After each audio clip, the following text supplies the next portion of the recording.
Hey guys, I wanted to talk to you all about driving my bus from Texas all the way to California and how that went.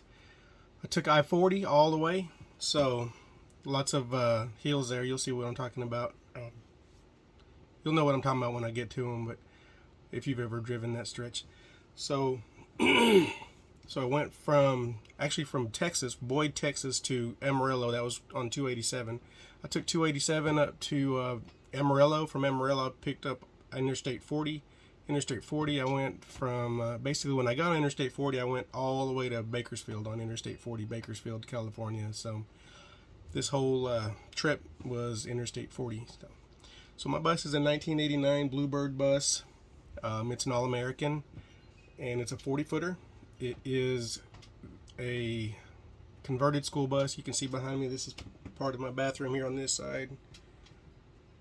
It's my living room, kitchen right there. And so we converted it. It took us took about 5 months, 4 or 5 months, and working straight through. We were working about 10 hours a day on it, and we did that on a, just so you know, when we bought it, on the wing and a prayer, to be honest with you, because we were on the way to get another bus in Oklahoma, and about 20 minutes from the house, I passed another bus. My wife saw it. She's all excited because, well, it was a bigger bus, and it had the undercarriage storage on it, and it was a flat nose, which is what we wanted, which is what I wanted. So, I mean, I said, well, you know, I've already got this one already on it wasn't on lock yet because he was doing some stuff to the brakes, but he said by the time you get here, it should be ready. Anyway, we pulled over, took a look at it, and we figured we might as well go for it. We didn't have to drive so far. It was 20 minutes as opposed to 6 hours and 20 minutes. So we got it, brought it home. It's got a 3208. It has a 3208 Cummins engine in it, and no, a Cat. It's a 3208 Cat, and it's like a big 10 liter engine, 10.2 or something like that. I'm not sure what kind of transmission it has in it. Everybody's asking about the transmission. I don't know. All I know is it's really low geared, and top speed when I drove it over there was 60 miles an hour. Downhill, I think I got it up to 62, which to me was pretty good, but it's what I expected, so I didn't think nothing of it. I drove it from where I bought it, which was about 20 minutes from the house, to my parents' house where I was gonna fix it. They got all the tools and stuff, and I took it there, drove it there, and sat there. That's where it sat. So after that one little drive, I didn't get it looked at. I'm telling you, a leap of faith. I didn't get it looked at. We took it, drove it there, parked it at my parents' house, and did all the work to it. We did all of the everything. We gutted it. We took the seats out. We took the floors out. We put some floors back in. We did some subfloor and some regular flooring, and well, everything. We finished it all, and I'd still only driven it the one time. So we got it up to code, up to snuff. Did the electrical, everything. Everything was done. Everything was hooked up to it, and we took it out to get it, do whatever we need to do. But I drove it one other time. Got it parked, everything was good, tagged, inspected, everything was cool. Well, that's what I took it out for, inspection. And we brought it back, parked it, really were set. So we knew we were building this thing to move to California, which we're here now. You've probably seen some of my videos. You'll see what I'm talking about. But California, from Texas to California on Interstate 40 all the way through. That was our first trip, really. And talk about a leap of faith. We weren't 100% sure about anything. We just thought it was sound. It looked good. 60 miles an hour was top speed, maybe 65 downhill. And we just decided to go. Our first big trip, really, other than the 20 minutes here and 10 minutes there, was to go 1,800 miles away to California. And leap of faith. So we took off. We went up. So far, everything's going good. Everything drives good. We put most of the stuff on the driver's side, so that's where the washing machine is. That's where the dryer is. That's where the washing machine is. That's where the bathtub is. That's where the bathroom is. That's where a granite countertop is right behind me. You might be able to see some of that. Granite countertop behind me, and I'm thinking, man, this thing's gonna be leaning to one side. I don't know, but when I got it on the road, everything was good. We didn't have any problems with it. It wasn't too top heavy. We got some storage up here on this side, which is the passenger side up on top of me. What I did was I took everything off the top, these behind me, we took everything off of the top and put them on the floor to as far to the right or to the passenger side as you can, because just wanted to level it out. And our plan was to make it about 6 to 8 hours a day, and it's probably about 400 miles, maybe something like that. Basically, I put into Google and I said, how far is it from here to here, and it tells me in the hours. So 6.5 hours. It'll say 6.5 hours. We make it in 8. So that's a long way to go, really, on a bus, and it's big. It's nerve-wracking. It's my first big drive. I mean, I've driven a few things before, and I've had an RV, which I took a couple of trips. Same thing with this one. Just took a couple of trips. It was nice. But anyway, well, here's what happened. I got on the highway. I got on the it's a state highway. It's 287, and it goes from like Decatur all the way up to Amarillo. It's a small road. It's like a farm and market road, and it opens up when it needs to. It slows down when it needs to, and there's not a whole lot of traffic on there, so we were lucky. We got all the way up to Oklahoma, no problems. Everything was driving good. My wife was behind me, and Gio was behind her son, my stepson, and we made like a little train up to on our road. So everything was good. We got into Amarillo. Traffic, everything was no problem at all. I mean, the only issue I had on the highway once we get on the freeway is it's a different feeling when you're in the driver's seat and you got a wider bus. You're a little bit wider than what you normally are. So what happened is I started riding the bumps on the right side. You can call them a drunk bumps, if you want to call it that. Or when you start falling asleep, you're hearing those bumps. Your tires rubbing that uneven pavement on the side, which they do on purpose.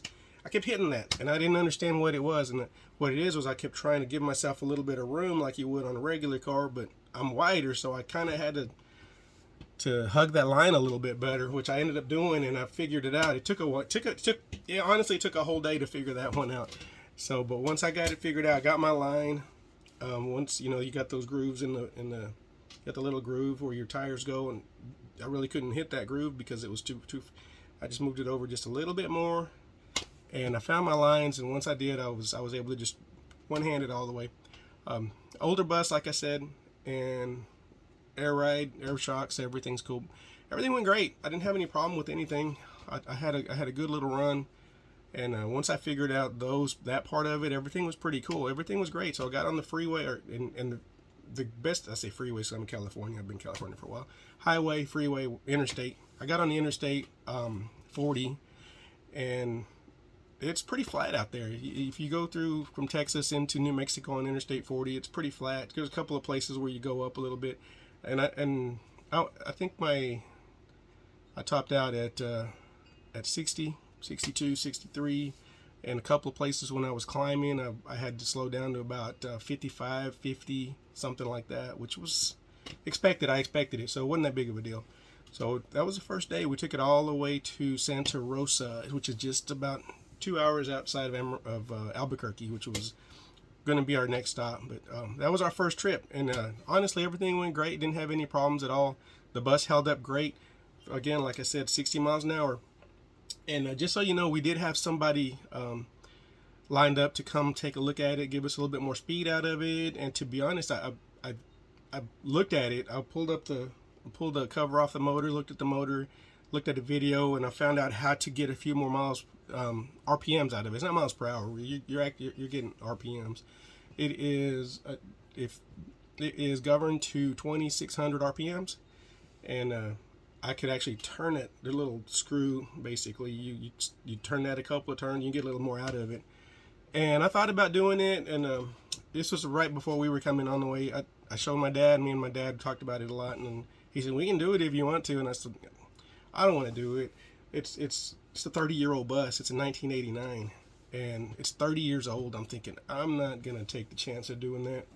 So I just left it alone, and I'm glad I did, honestly, because I didn't have to worry about the motor blowing up. I didn't have to worry about rings popping. I didn't have to worry about anything. I didn't have to worry about any of that because it's geared so low, for one, and two, it wasn't the speed. I didn't have to worry about speeding tickets or anything like that. And besides, if you put this thing, and I'll get to that in a second, but if you get a little too high, it's a little bit of rock back and forth, and so. But anyway, our first trip, we got to Santa Rosa. We parked it up in a we found a nice little campground. It wasn't really a campground. It was just a place for people to go and stop, get their or stop for the night or stuff like that. There was a couple of places you could tell a couple of spaces looked like they were long term, but this lady was super nice. I wish I knew what the name of that. I can't remember, but should give her a shout out because she was real nice and gave us I thought it was a good rate, and we stayed the night there. We went out and had got something to eat there, got a kitchen and everything, and we did cook a little bit, and especially in the morning we make coffee and stuff like that. But took it to the restaurant. We went to eat at the restaurant. We came back. So when we got to Santa Rosa, we would go to a restaurant. We went to a restaurant. After we got set up, we hit the restaurant. A couple other things happened on the trip, but that's not what this video is about. But so we spent the night there. We woke up in the next morning. Everything was good. I checked the water, checked the fluids, checked the everything. Everything was fine. I didn't have any problem. Didn't use up a drop of oil. And we got back in it, took off again. And here's where the fun. There's my first inkling of, oh shit, this is what happened. I'm going down Santa Teresa. I'm hitting 40 again. We're looking good, or Santa Rosa. And going into Albuquerque, I'd say about 30 minutes, maybe a little than 45 minutes out of Albuquerque, the road goes into a decline. And you're declining pretty good. I got the bus up to about 65 miles an hour.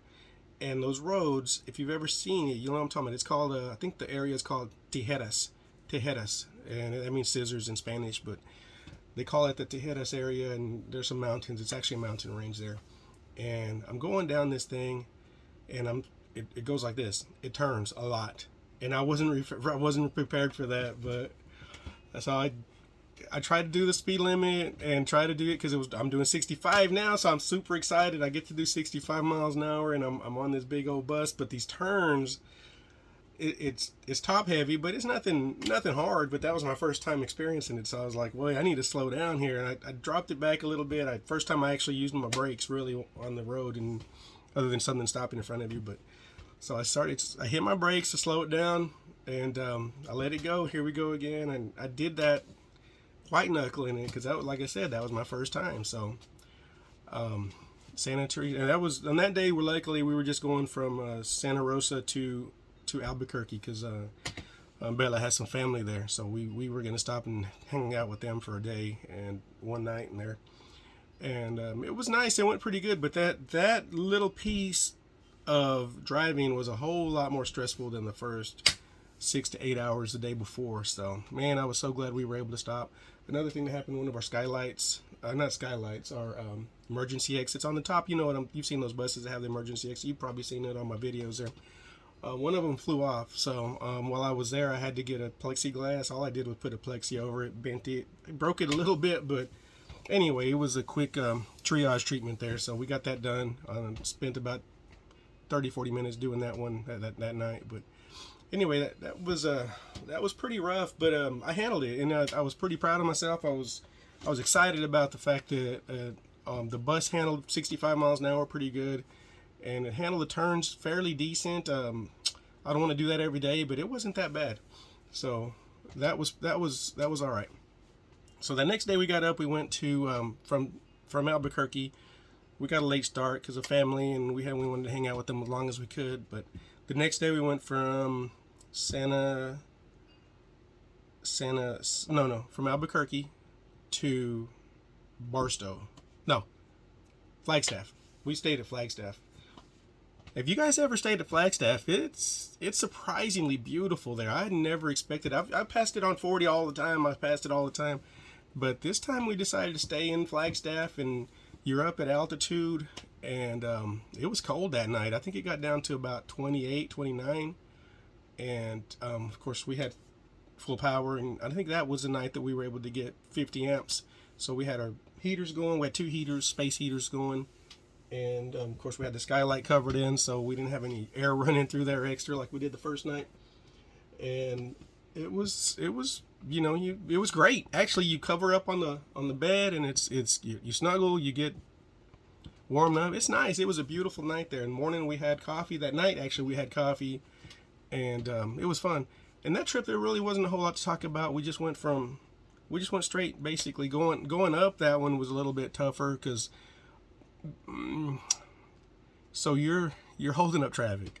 That's a fact. You're holding up traffic, but truckers do it all the time. And usually when I'm slowing down and I'm doing about 40, 45 miles an hour going up a hill, there's a trucker right there in front of me, or maybe I just passed him. But I'd guarantee you I wasn't the slowest one on the road. And we had a lot of power too.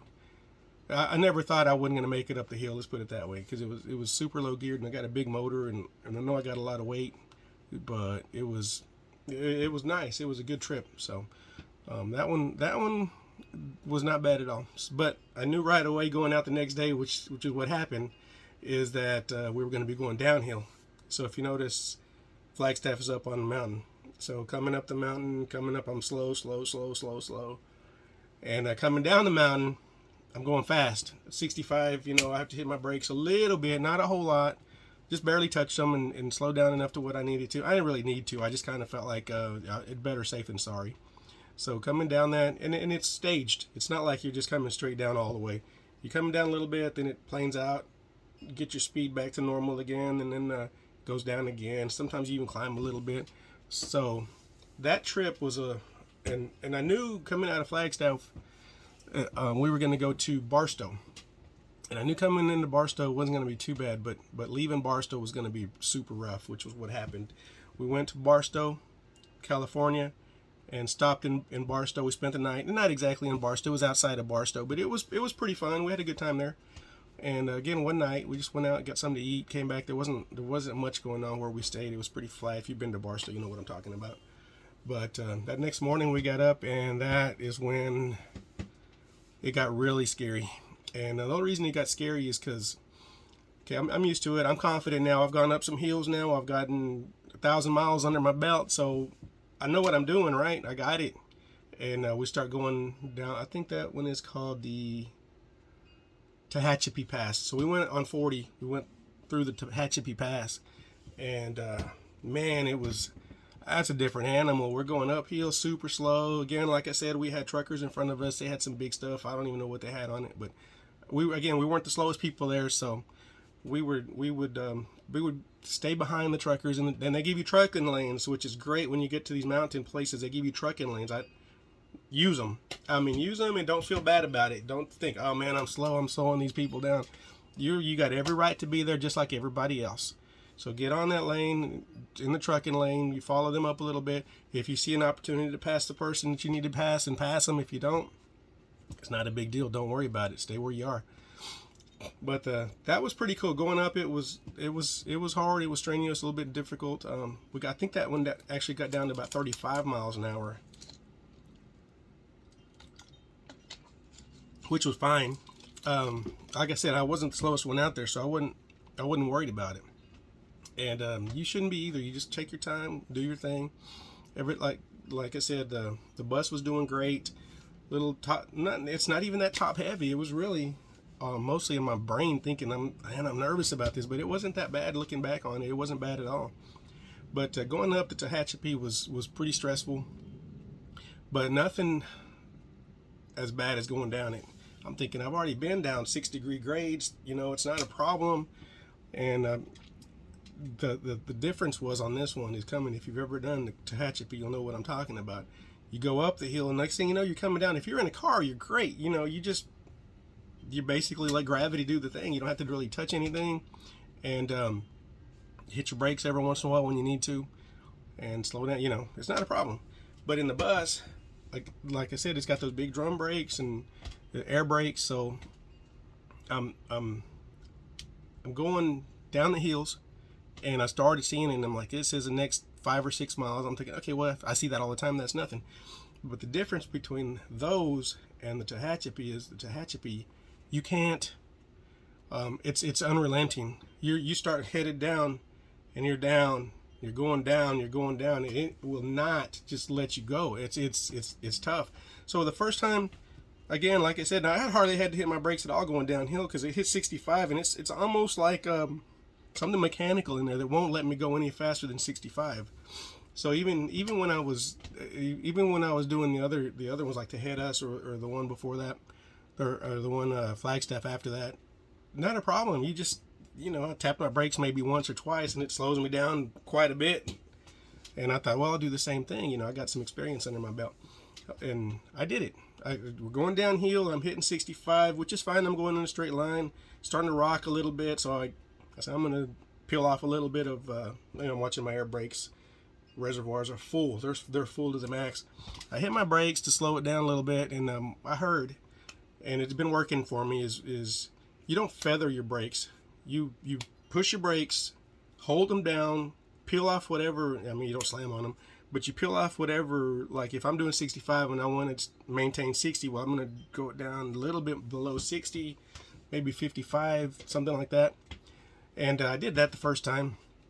No problem. Next thing, of course, you're going downhill 6 degrees, so I pick up speed again, and I'm like, man, it didn't take me long at all to get back to 65 again. That's my max speed, and as I even going over 65 a little bit, I'm like, oh, I'm not going to do that. I mean, and there's turns too that you gotta navigate through too. So I hit my brakes again, and see, slow down again, no problem, right? But this time I started smelling it. I started smelling my brakes burning. I'm like, whoa, and I'm still going downhill. I still got a long way to go. So what I ended up doing was, and it's the first time I've done it, but I knew I needed to do it, and there's signs everywhere that says use lower gear. I'm like, well, shit, I don't have to, because my car's, I mean, this big old bus, it's low geared anyway. I don't need to do that. But man, that one saved my life, because I dropped it down into third gear, or whatever. I dropped it down the next gear. I think it's third gear. But I take it out of drive and put it down the next one, and it's third. And it doesn't leave right. It stays where it's at for a little bit there. I'm thinking, man, I'm going to have to help it a little bit. So I hit my brakes a little bit. Again, they're smoking and they're hot, and I'm thinking, man, I don't want to overdo it. It wasn't horrible yet, but I knew I had a little bit of, stopping power.